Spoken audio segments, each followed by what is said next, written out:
This is a topic that really hits close to home for me. Those of you that know my story know that my parents divorced when I was very, very young. In fact, my mother put my brother and I in the back seat of her best friend's car and loaded it up with as much of her stuff as she could fit in and left town one day when my dad was at work. I didn't know what was going on. I wasn't even 3 years old. How would I know what was going on? But my dad never came for us. He never came to see us. Years later, 37 years later, I had a conversation with him finally.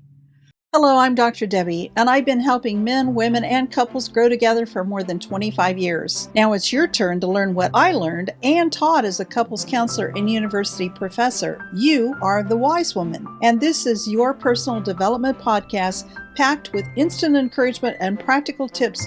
And men can learn about women too, because this is a safe place where women are valued and men are respected. We talk about biology, socialization, behavior, emotions, communication, and connection, because men and women are different. Always have been, always will be, and that's a very good thing. Years later, 37 years later, I had a conversation with him finally, and he told me he did try one time to come and see us. And he went to the police station to see if he could figure out where we were in this little town that we had moved to. And interestingly enough, the police station was across the street and down the block, from where we were living at that time, at that small town. But they told him he couldn't go without a police escort. And I don't know why that bothered him. I mean, I could kind of imagine. But my mother had a restraining order against him, and I think he was wounded, hurt, and terribly afraid. He wasn't very educated. I don't know if he even finished 6th grade. I mean, this is a long time ago. But he never came. And that, in my mind, as I would tell that story, I would always say, my dad left me, when in fact I was taken from my dad. It's an interesting twist on things. And then I got married when I was 18, and I was afraid my husband would leave me. And he did. So now I've got that. And of course, my 3 sons grew up and they all left too, but they're supposed to, right? Sons are supposed to leave. So that's a normal thing.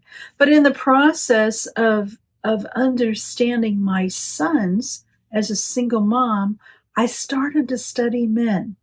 And why men are doing the things they do, because I wanted my boys to turn into good men, which I think they all have, by the way. But in studying them, all of this came to light about my dad, what my dad might have been going through, what his vulnerabilities were, how he and my mom were not able to connect at a mutually supportive level, that made them end up in a divorce, that made him so that he was afraid to come after me. Now, I got to tell you, when I was 25, he did contact me one time, and he wrote me a letter. And, he had been following me for my whole life. He knew where I lived. He knew how many children I had. He knew who I was married to. And so I was a little freaked out because I hadn't heard from him. So I contacted my mom. And my mom discouraged me from continuing to talk to him. So it was really a tough time. And yet, in studying men, I can understand the parts of his personality, and having met him and talking to him, that his reasons for not coming had nothing to do with the reasons my mother had told me. They didn't know each other, and they were married for 9 years, but they never really got to know one another. But the reasons my dad didn't come began to make sense to me. It didn't change the fact that I grew up without him, but it did begin to make more sense to me. And then, moving on through my training and then beginning to work with couples, believe it or not, I can understand why my kid's dad left me. I was, you won't believe this when I tell you, but it's true. I was pretty much a doormat. I mean, I was an extrovert and I was an achiever and I always had something in the works somewhere. But when it came to my relationship, I was so terrified of losing him that I really was just a doormat. And if I encountered any kind of challenge or disagreement with him, I would always back down and give up. As I don't think he had any respect for me. I don't see how he could have, the way that I was back then and how I felt about myself.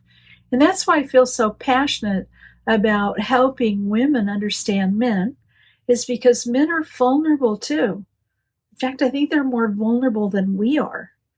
And in understanding them, it makes us respond to them differently. But in order to respond to them differently, we actually have to be confident in ourselves so that we realize that his behavior is not necessarily a reaction to us. Oftentimes it's a reaction to something else he's dealing with that he doesn't have words for. But as we grow, as we mature, as we become more confident as women, we benefit because we can make it with him, we make it without him. We don't have to have it. So we don't turn into a desperately demanding woman. Instead, we have the freedom to be voluntarily vulnerable, but also to be voluntarily strong, not defensively strong. That's so, so, so important.